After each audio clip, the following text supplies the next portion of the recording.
Well, hey kids, you might remember me from standing outside your school. You know, if you're anything like me, you're sick of all the heresy and blasphemy on things like the Netflixes, the Hulus, and the Face Spaces. But don't you wish there was a way to get God's Word without worrying about damning your immortal soul? Hi, I'm David from Christ Corp, and that is exactly what I'm here to do.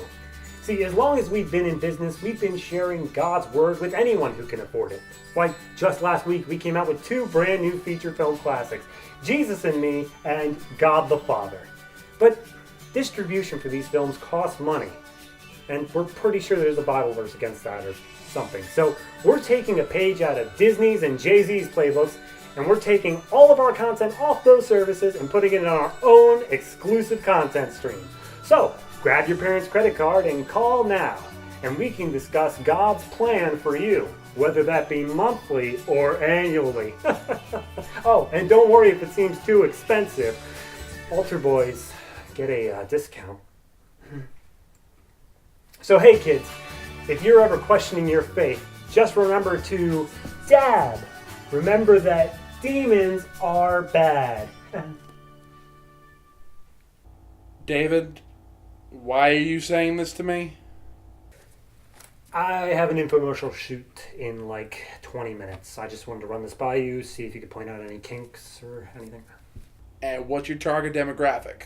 I believe we're going for the Christian tweens. Pretty small. So why are you telling me? You're the only one here. Right. Yeah.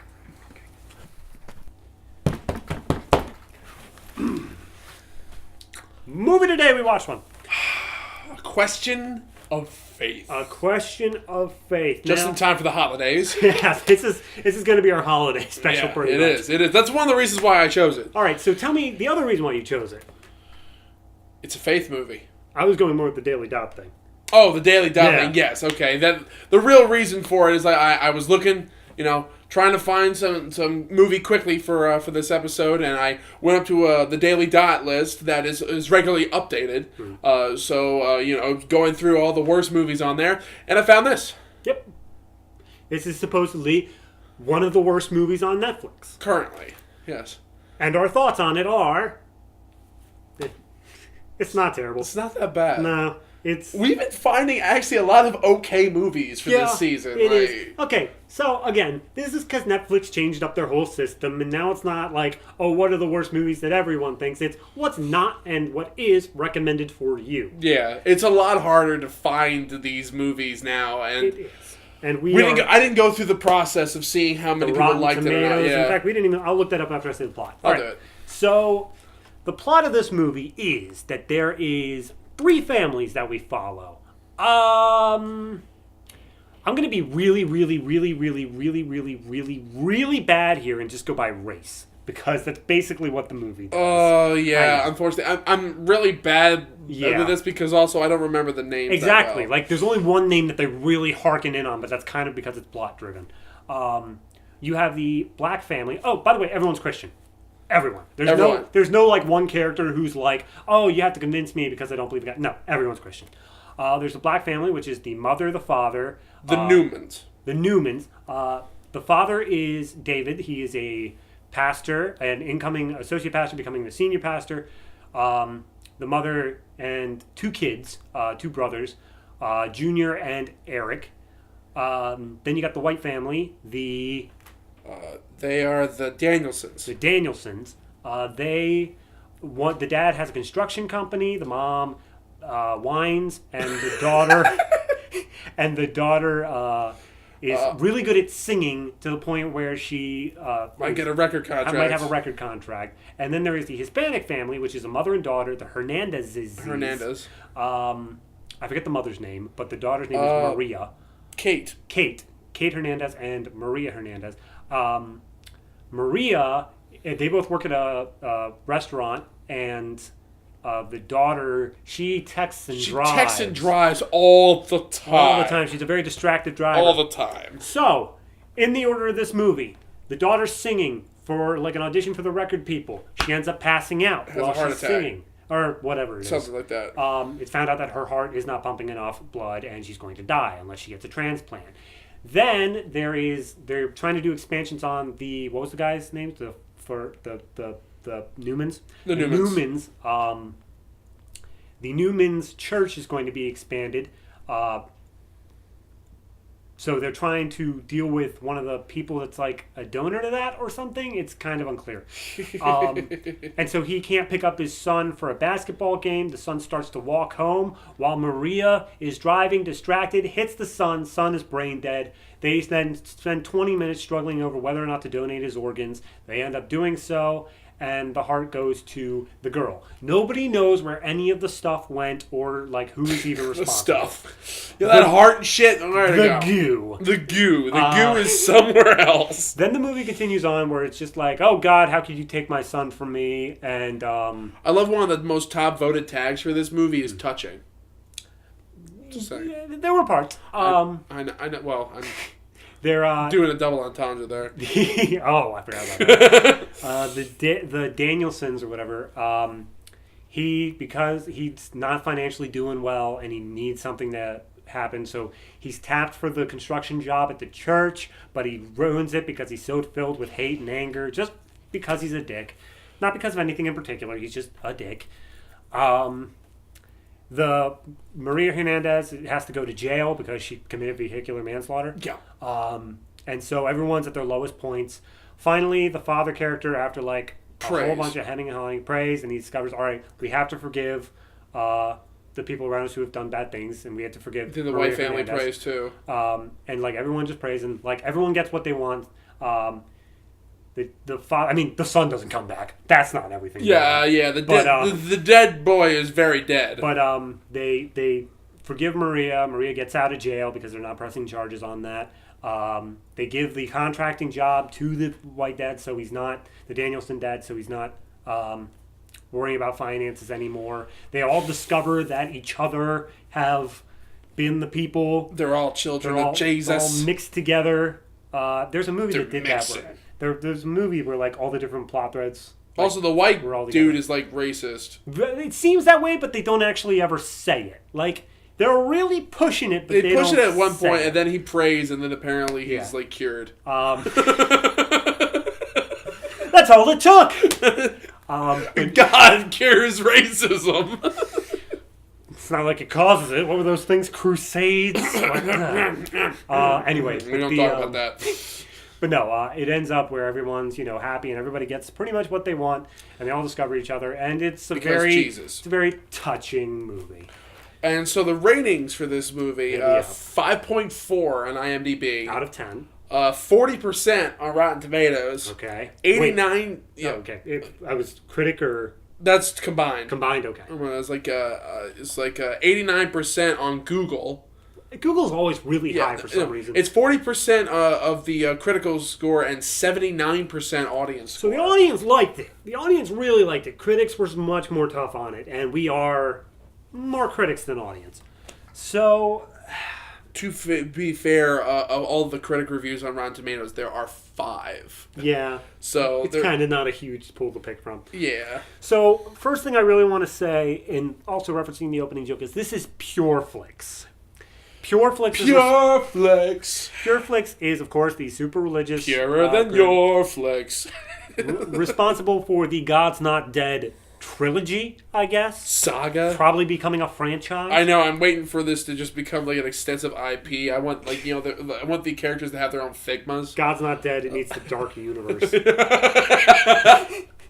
I would love that so much. But yeah, so PureFlix, based off the name, is essentially the opposite of us. Yeah, pretty much, which is good. I mean, they should be our antithesis. Yeah, we need some... We need to do more of this, I guess. We need to eventually cover the God's Not Dead movies. Yeah.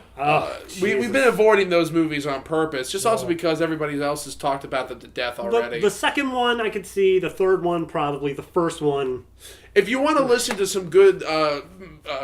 things tearing down God's Not Dead, go to the God Awful Movies podcast. Yeah, there are a bunch of atheists that just rip apart religious movies, and they do a really good job in the God's Not Dead series. They did. They also did Obama Nude, which sent more people to us, which we also did. Cool. Which is why we're willing to plug them. Exactly. They don't need it, but we're willing to. And they go really in depth of how ridiculous each scene is. So much more than what we do, but they have like extensive notes. All right, so we've been going for like 10 minutes now. What do we actually have to say about this movie? Well, all right. We kept mentioning back and forth while the movie was going on that the acting, for the most part, is actually pretty decent. The cast that they have here, C. Thomas Howell plays the white dad. Danielson. Yeah, it's like, and I know him originally from Gettysburg and Gods and Generals, but of course he became really famous in the '80s for The Hitcher.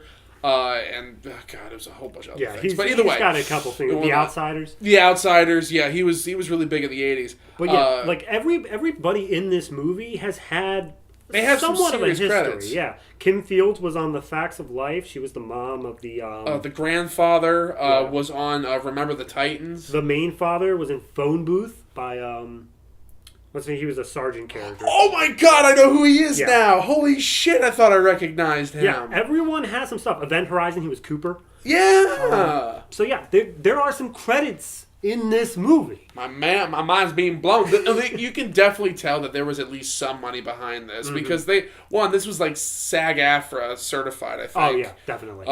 And so many drone shots, but that's just going to be a thing that keeps happening. Though. There's like, I guess it's because drone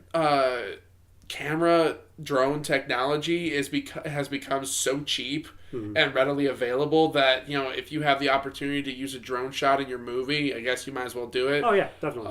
It was a movie I recently reviewed called Soda Keep, which I just I ripped apart because it's a stupid movie. But a couple of times we're like, oh, there's an aerial shot. Somebody's got a drone. Ooh. Which, that's just going to be if you can't afford a crane and we're past the age of getting helicopter shots, if you have a little bit of money, you're going to get a drone and you're going to get that shot. Or you're going to pay for the stock footage. One or the other. Yeah.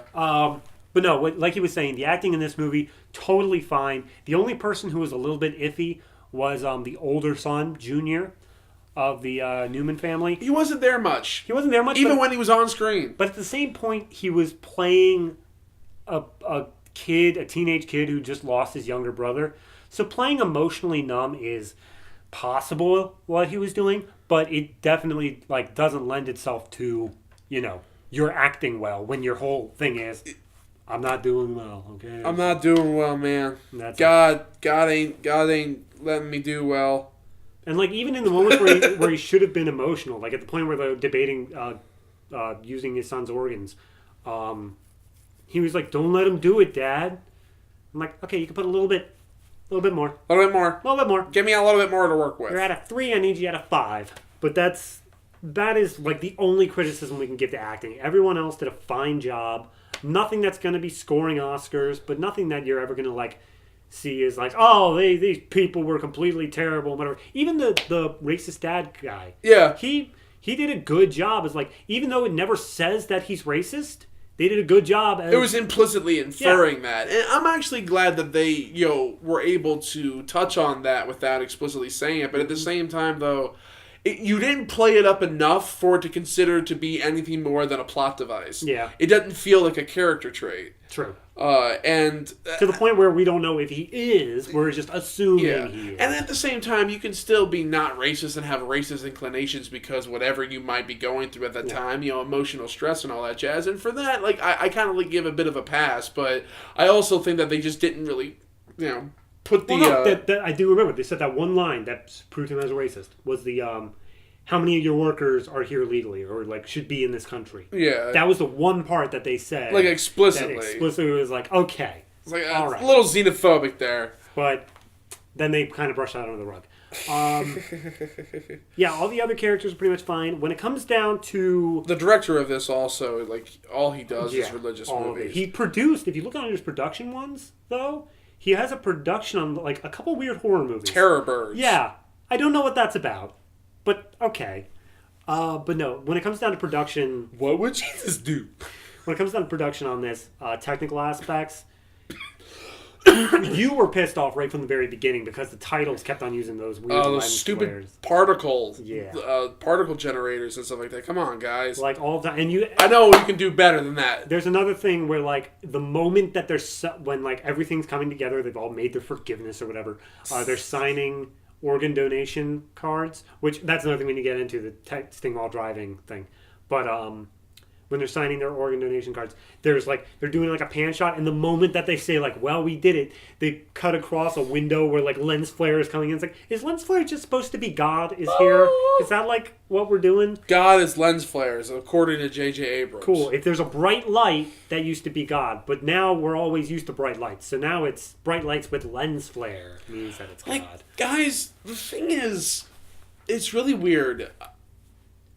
One of the major problems that, and we keep going back to, when it comes down to these types of religious movies, it's odd. It's kind of like, I don't have a problem with a movie being religious in its tone if you handle it well. Like, say I've gone back to this before, that Last Temptation of Christ by Scorsese. Mm-hmm. That was a movie that he did to kind of prove his faith, even though, it's very different than the Bible, but at the same time, though, it portrays, Jesus in this particular light, as a human being, but at the same time, it tries to ground a lot of that world in a reality that can be relatable. Well, here's the thing that I was saying to you. I think that there's a major difference between biblical movies and faith movies. It is. In the way of, like, being able to write a really solid story. And here's my... True, and biblical movies also are pretty much mythology. True. So and you just basically make... You could pretty much make, the movies be about anything. My thing is that in faith movies, it seems to be that nobody's really figured out a way... They just kind of pray and it eventually works out. There's no way to get around the Deus Ex Machina. No. Like, it's literally God intervening by the story's necessity. If God does not intervene, it's not a faith movie. No, it isn't. So as soon as someone can figure out how to get around that, I'm sure they could write a really stellar story. But it's... And I guess that's the problem, because it's terrible. But at the same time, the use of God in a film... Because it's always a Deus Ex Machina moment, basically. And so any real inclusion of him or it or whatever the hell him with a capital H is a plot contrivance. Yeah. There's no way of getting around that. You have a character that can literally do anything, and it always has the main character's interests at heart. And there's movies actually that could make it work, honestly. And of course, some people possibly disagree with me on this one, but Joan of Arc, the original 1920 whatever. No. There's plenty of ones, but the one that I'm remembering the most is the 1990s miniseries with Lily Sobieski. And that's actually one of my favorites. Now, at the same time, Powers Booth plays her dad, and that was good. I wasn't. Oh, no, never mind. To get into much into other stuff, but the thing is with that one came at the same time as The Messenger, the Joan of Arc movie with Mila Djokovic, that was done by Luc Besson. Okay. Both of those movies handle the faith aspect rather interestingly when it comes down to that. In very different ways. In the miniseries, it handles it with kind of a reverence, but in the movie, it handles it like this might all be in Joan's head. And Dustin Hoffman plays like her conscience, basically, in a way. Yeah. I think that's really... I think both of them did handle the idea of faith in that character rather well. It handled it differently, but both of them I felt worked. And that, I feel, of course, to be fair, that's a very iconic story involving someone who actually believed that they were being talked to by saints. Yeah. But at the same time, though, that I still use that as a good example of how a faith movie can actually work. You got to have conflict, and you got to have resolution from conflict without constantly invoking Jesus. Mm-hmm. Because that's what cheapens the aspect of it. It doesn't make it feel like you guys are actually struggling through something. There was especially with like the parish, the pastor's family. Like it's like you had been mentioning before. Like maybe if there was an additional aspect of conflict, because after the son dies, and again that is a tragedy. Absolutely. I didn't correct you at the time, but I wasn't even talking about his family. I was talking about the Danielson family. Oh, because what I was saying was that they were at the beginning of the movie, like everybody was great. Everybody was getting what they wanted. Yeah. Except that the Danielson family was not financially well off. They were struggling to pay rent and shit like that. As evident by the guy was on the phone talking to someone while looking at an Excel spreadsheet. He was going into. That's how you know shit is dire. Going into bankruptcy. Yeah. That's so when they had her pass out and do that, like, and then she got a heart. Like, that all happened. That all just finished itself up. She passed out, she got the heart, and then we move into the second act. What I feel like should have happened was they were financially okay. Not great, not, like, on the verge of bankruptcy. No. Okay. And then the medical bills are what set them down into the bad thing. So that this one event, the donation of the heart and the car crash and all that linked together, this one event actually has some impact on them for the rest of the story. As it stands now, the entirety of their thing is just here, and the rest of it is all based off of other stuff that happened before the story even started. Just him struggling with money and being a racist prick.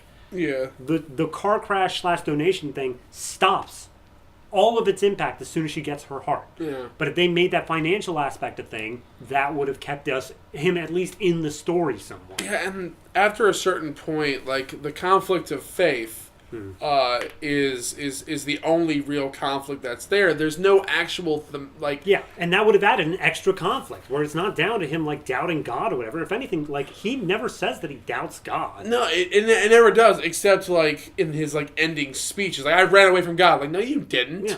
Like, I was talking again about the Danielsons. Well, yeah, but at the same time, like, I'm thinking also they're both going through these struggles of faith and all that stuff. It never says that he doubts God. It's that he doesn't trust God. Let me back, Lord. Yeah. Let me back with you, Lord. He doesn't trust the Lord. It's not that he doubts the Lord is even there. He just doesn't trust that, like, his plan is perfect or whatever. And he doesn't trust those brown people. like we never actually reconcile any of these character aspects. And that is the thing at the end of the movie, was that when it came time for everyone to discover how they were all interconnected, because they've been meeting through other means. Yeah. When it came time for them to discover, it was during like montages and musical numbers. Yeah, it was truncated a lot. They should have been heavy emotional moments. Yeah. But they weren't. Except for when the Newman guy, when the father discovers where he can find the Hernandez girl that killed his daughter. Yeah, but also they overdo that scene by a lot. They didn't meet there. He just found out that she did previously work there. That's not... That her mom owns the place. Yeah, and they don't even meet the mom. They just talk to a waitress. So it's like, it's not even a thing. But he has this big thing where like it's a tracking shot following him out, and he's like, it's like all slow mo and like going into like the bright light and everything. It's like, okay, we get it. Yeah, you understand, but this is still.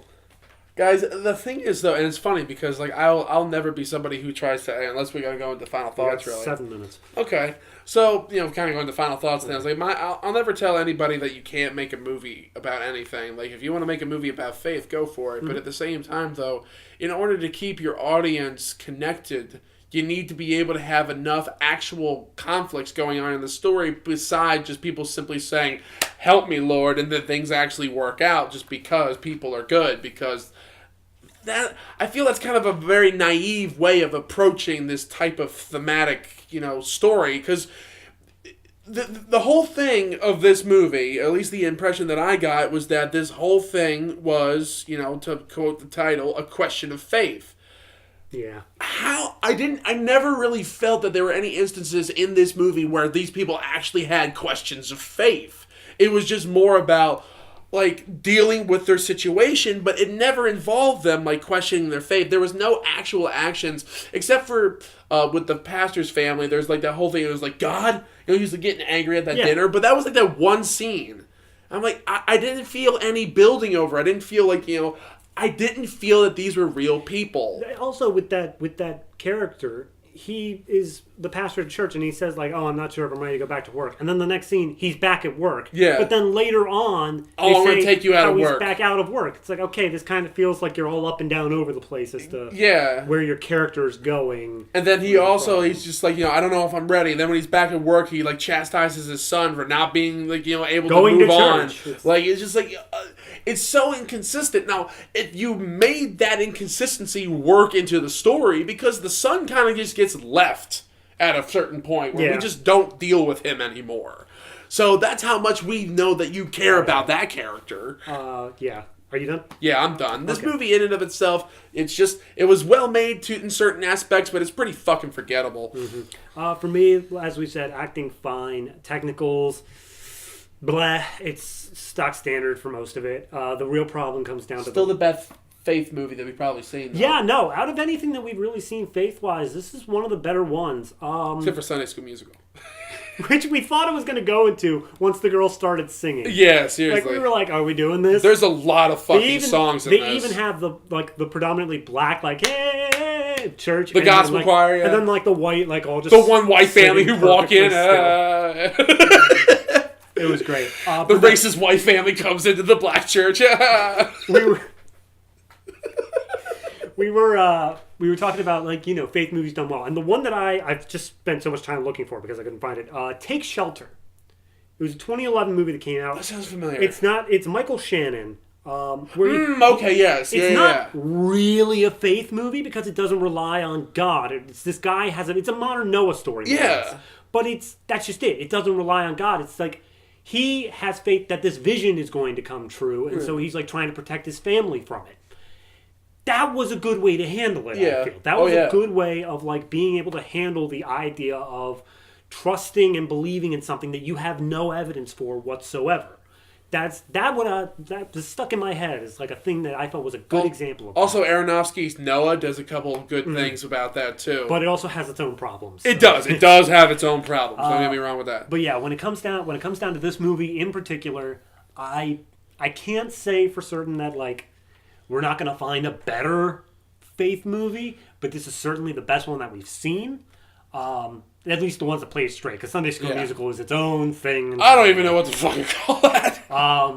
But no, it's a fine film. I don't know why it was at the worst of Netflix according to that list. It doesn't deserve to be on that list, not by a long shot. They have not seen what we have seen. We haven't seen some shit. But no, it's if you have a problem with the morals it's saying of, trust in the Lord, don't worry about your own stuff, everything will just work out, then yeah, you can see some issues with that. But all in all, it's just it's your standard faith script, where if you're not convincing an atheist of something, then you're having problems with yourself. That's basically what it comes down to.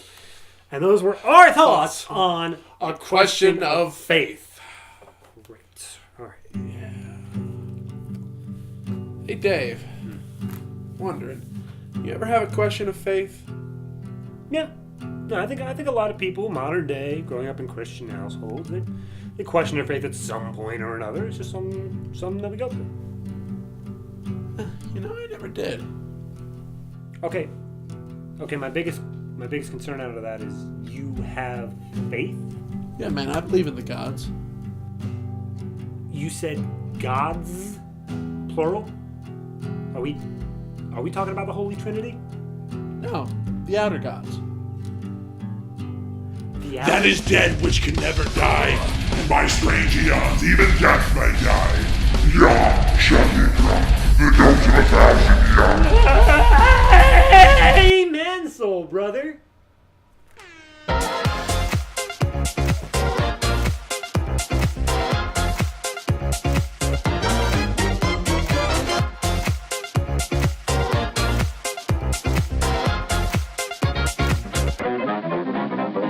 Made possible by contributions from viewers like you. Thank you.